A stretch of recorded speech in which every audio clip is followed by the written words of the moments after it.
Hello, everyone.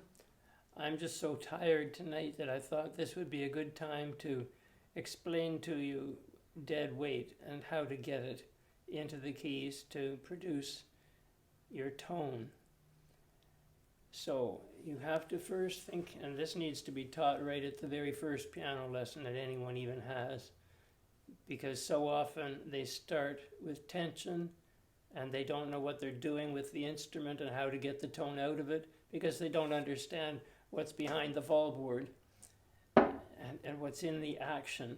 You have to understand what a whippen is and how the hammer is slung up into the wire and so on.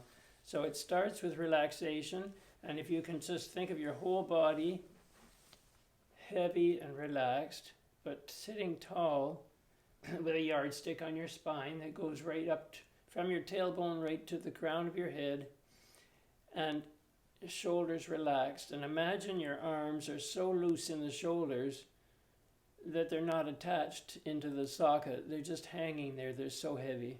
You'll feel the blood rushing in your hands, and think about all the 70 trillion body cells that you have and how there's a relaxation in them and a freedom, because you want to be able to have the elbows so loose and the wrists so movable and loose, but the fingers have to be strong. So getting your weight in the keys, that's your whole body you can feel in the keys when you do your heavy practice. It's like being a bodybuilder. You have to build your hands using that weight. And when you can use that weight, like you're standing on with your belly facing the floor and your toes are at the back end of you, not your knees, but your toes, and your hands are so strong that your whole torso, your whole body is being supported by the strength of your hands. So if you thought of coming from an airplane and you're going to come down, it's like when that squirrel landed. His eyeball sees where he's going to land, and he puts his arms out and his legs out flat so that he's like a parachute as he lands, and he sinks. So when he lands on the ground with his full body weight, he doesn't hurt himself. He relaxes, and he's strong in his hands, in his paws. You have to be strong in your hands and in individual fingers. So you have to practice with quick, sharp finger action up and down, all that kind of thing. But you have to be able to do heavy practice and lift the unused fingers out of the way. When you're in the keys with a relaxed arm and hand, you can balance all that weight of that arm, in fact, the whole torso, right back to your toes. You can imagine that that's parachuting down and sinking into the keys. So whatever I play, for whatever piece I choose, I can rotate the hand like a doorknob to voice what I want as I land. So to bring the weight on that key as the finger depresses the key deeply and draws behind me. Like there's a bowling ball pin back there and it's going for it.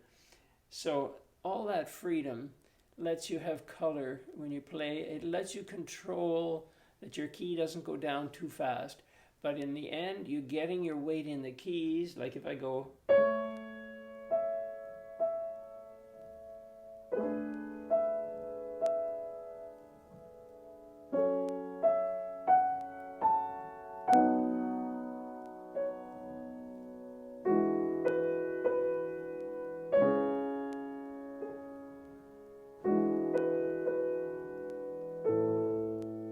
So I'm always shaping for the next chord that I'm going to play so that I can voice it properly, and I'm linking my notes. I'm holding them together. It's like there's a clothespin between two fingers, pinching. That's the strength of your finger, holding it smooth and legato. So if I'm going, I'm not just going plunk, plunk, plunk.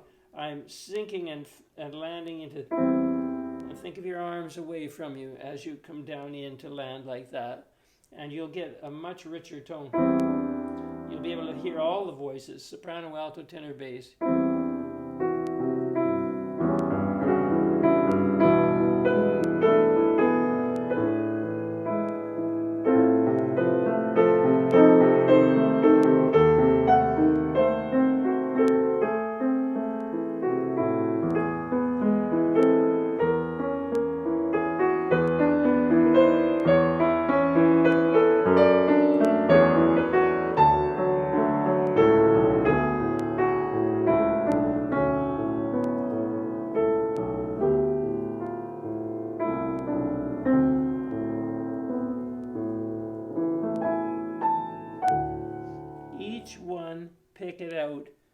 beauty of tone, with color, with harmonics, with overtones, and make it sing. You've got to turn your instrument into a singer, but you've got to use the body weight. So you want to do slow, heavy practice. I could take something as simple as Trummerai, and if I'm trying to get it in my hands, I'm not going to be thinking of the beautiful tone and all that kind of thing. I'm not thinking of a bad tone, I'm thinking of a heavy tone. So, and I have to be able to lift the unused fingers all in the hand so that I don't pull up in the wrist and stiffen in the hand and lose being in the keys. It's a complicated thing. It's like hanging on the edge of a cliff with the weight of your body. It's that whole body with your toes back there and your whole being. I have a friend in New Zealand, and he does all these weight exercises and dangling from poles or push-ups on his fingertips and getting away while he's in the air and coming back down. You have to be able to get away and up in the air before you land. Like if I go, all this is going up in the air before I come down and land.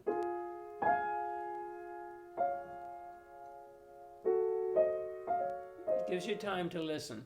And you want to be able to make the piano sing in all the voices. You can't just pick out one and think, because you'll lose the warmth of the harmony. If I go, and if I lose all that, it's no good. So I got to hear.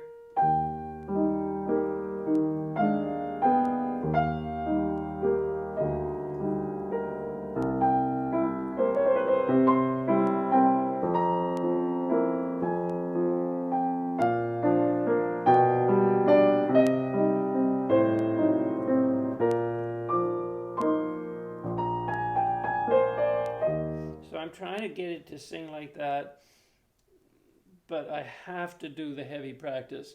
So I would do that quick, sharp finger action, both up and down, like a snap of a mousetrap. But drop. Gravity's your friend.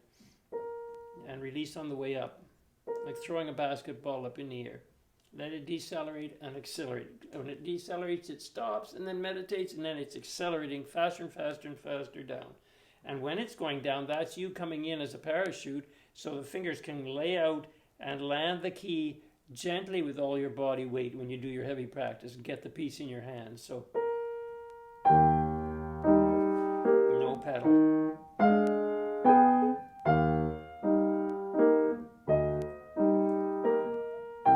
Because when you can connect your notes like that, two notes are down at once for a split second, that means you don't come off with that and then play this, because when you come off with up with this thumb before you play the 5, you're actually coming down with the damper for that wire that's singing, those 3 wires, and stopping the sound so you get that break. And that's not what you want. So the fingers have to be steel. You wouldn't be doing a push-up on your fingertips with spaghetti fingers. They've got to be strong down, but out and down like that. So not just down and hitting.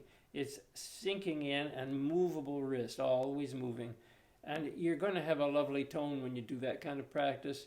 I hope that helps give you some ideas before you start to practice. Now, one other thing, if this was your first piano lesson, you want to take a look at the keyboard and see how the notes are grouped.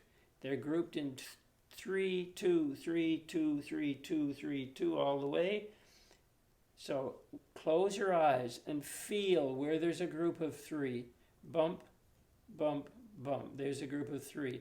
No bump. There's a space on the top and the bottom between the B and the C and the E and the F. So when you can feel those groups like that all the way through, then take your whole arm relaxed and play a group of 3. Just drop and feel heavy. And because the wrist is movable and the fingers are now supporting your balance, your heaviness, your weight in the keys, the wrist can keep moving. And now pull it up and come over the next one. Always eyeball for the next one. But it's for feel, to get the feel.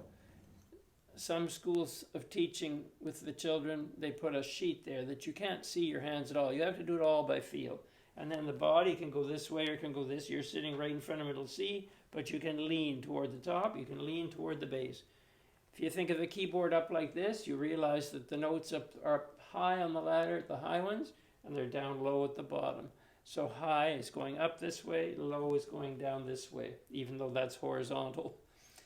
Then think about in a group of 3 black notes. After you've played all the 3s down and up, right hand, left hand, practice that in a group of 3 black keys, A has 1 above, 2 below. And you want to be able to relate to the key, to the staff. So if you have the staff like that, and middle C is right there in the middle, then practice playing middle C while you're sitting in front of it from the group of 2. Then go up to the next C, which is the next group of 2 black keys, find it on here, go up to this C, 2 spaces down from the top, and play it. And then go up to the 2 lines above the top staff, which is up here, and play that one. Same with down here. Go back down to below middle C. This thing isn't working right, but you'll bring it down to 2 spaces up from the bottom, and it's this C. And then two lines below the bass staff. Go there. But rest in the keys. Don't push down. Just play down from the arch. Things happen down from your main arch. And focus your tone. Do all the C's. Then take a group of 3 black keys and say, well, A has 1 above, 2 below. Then relate it to that staff and play them and write them out. The more you write them out, the more you know them. Do all your A's. I mean, you won't bother writing out for way up here because they're just ledger lines. But anything in this 2 octaves, you want to know them. So A. So take your group of 3, get flat on the fingers, and wait till you feel heaviness after gravity pulls you down. And then sharp snap right into that shape for it.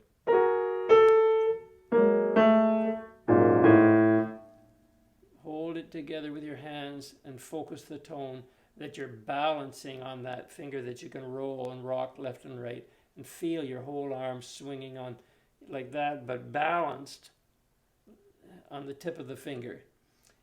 It's like a skater on the ends of her skates, on the tips and the picks. You have to be able to feel where your balance is, and then take pleasure in listening to taking a chord, release on the way up, and as it sinks, get out for that parachute and sink, and it's the whole body. It's not just from your seat. It's the whole length of your body. Your feeling is part of what you're doing. And arms away from you, and I'm doing for the F sharp. If I did for the thumb, it'd be, if I did the thumb in this hand, 5 in this hand. So I want the top, and I want some support from the bass in 4-part harmony, soprano, alto, tenor, bass. Know what your ranges are for the different voices, where the soprano would be like about B, maybe up to whatever you go up to, maybe an octave higher or more.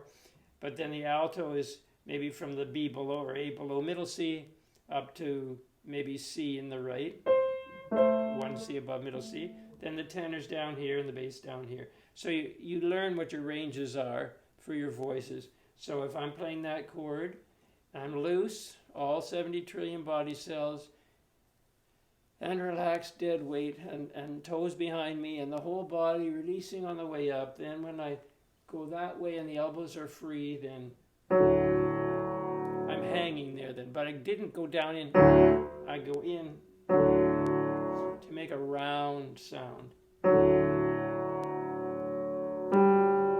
The other thing is a clock. You have to have a tick going in your head to keep things steady. You have to study the score, know how it relates, one tick to the next, to the next, to the next, to the next.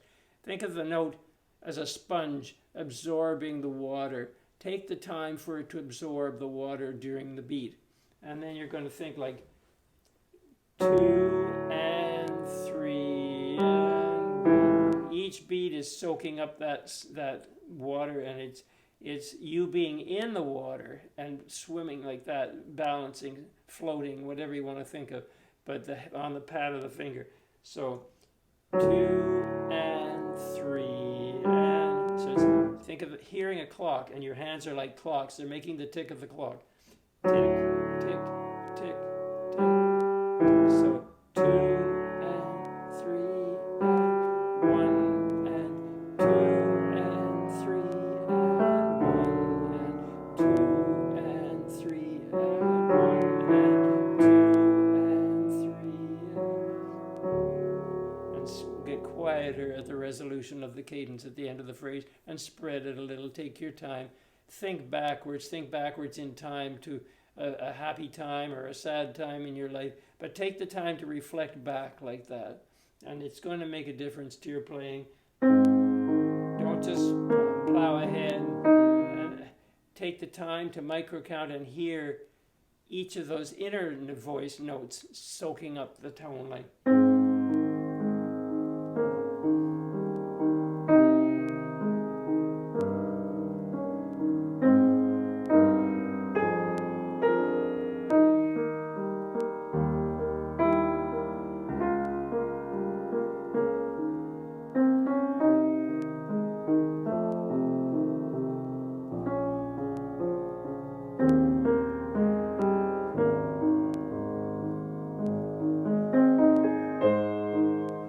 Anyway, I hope that gives you some ideas that you would want to get across to a student in their first lesson, because it's not just playing notes and punching them out like on an electric keyboard.